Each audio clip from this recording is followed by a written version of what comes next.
Assalamualaikum warahmatullahi wabarakatuh. Perkenalkan, saya Habibie Familia dengan NIM C1C023-081 dari R11 Fakultas Ekonomi dan Bisnis. Di sini saya akan menjelaskan tentang teori dan pengembangan hipotesis. Sebelumnya, yang terhormat yaitu dosen pengampu Dr. Wirmi Eka Putra, SE, MSI, CI, QNR, CSRS. Baik, untuk pengertian dari teori sendiri, teori adalah suatu pemikiran yang telah disusun secara sistematis atau penjelasan yang terstruktur yang didasarkan pada pengamatan dan penalaran yang masuk akal. Teori terdiri dari sejumlah konsep dan prinsip yang terorganisir dengan baik untuk memberikan suatu kerangka kerja yang membantu peneliti dalam memahami dan menafsirkan kenyataan, pengamatan, dan pengalaman peneliti. Untuk fungsi teori terbagi menjadi 6. Yang pertama, yaitu mengarahkan penelitian. Yang kedua, mengembangkan hipotesis. Yang ketiga, menjelaskan fenomena. Yang keempat, prediksi. Yang kelima, konteks penelitian. Dan yang terakhir, pemilihan metode penelitian. Untuk langkah-langkah dalam merumuskan teori, yaitu yang pertama, pastikan bahwa teori yang dipilih sesuai dengan variabel-variabel yang relevan dalam penelitian.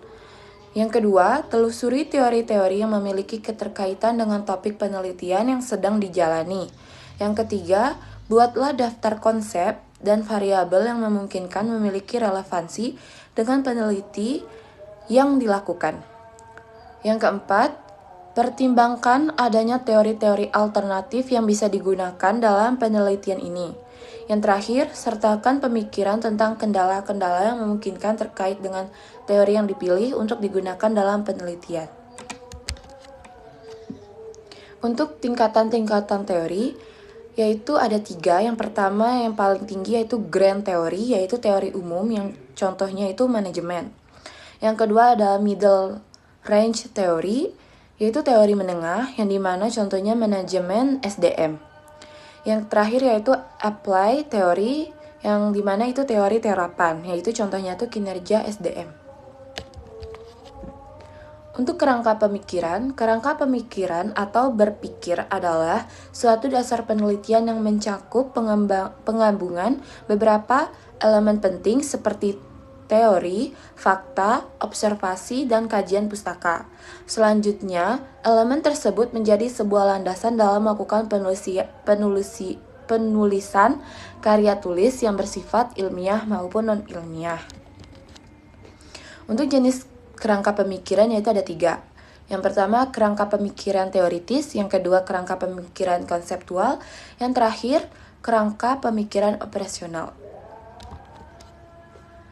Tahapan dari kerangka pemikiran, yaitu yang pertama, mengidentifikasi variabel penelitian. Yang kedua, mencari hubungan antara variabel. Yang ketiga, mengumpulkan sumber literatur. Yang keempat, membahas teori. Yang kelima, menjelaskan gambaran kerangka pemikiran. Pengembangan hipotesis. Hipotesis bisa didefinisikan sebagai hubungan yang diperkirakan secara logis di antara 2 atau lebih variabel yang diungkapkan dalam bentuk pernyataan yang dapat diuji. Hubungan tersebut diperkirakan berdasarkan jaringan asosiasi yang ditetapkan dalam kerangka teoritis yang dirumuskan untuk studi penelitian. Dengan menguji hipotesis dan menegaskan perkiraan hubungan, diharapkan bahwa solusi dapat ditemukan untuk mengatasi masalah yang dihadapi. Untuk bentuk-bentuk hipotesis ada 3, yaitu hipotesis deskriptif, hipotesis komparatif, dan hipotesis asosiatif. Baiklah, dari materi yang tadi saya bacakan itu terdapat kesimpulan yang dimana landasan teori, kerangka berpikir, dan pengembangan hipotesis merupakan komponen penting dalam penelitian ilmiah.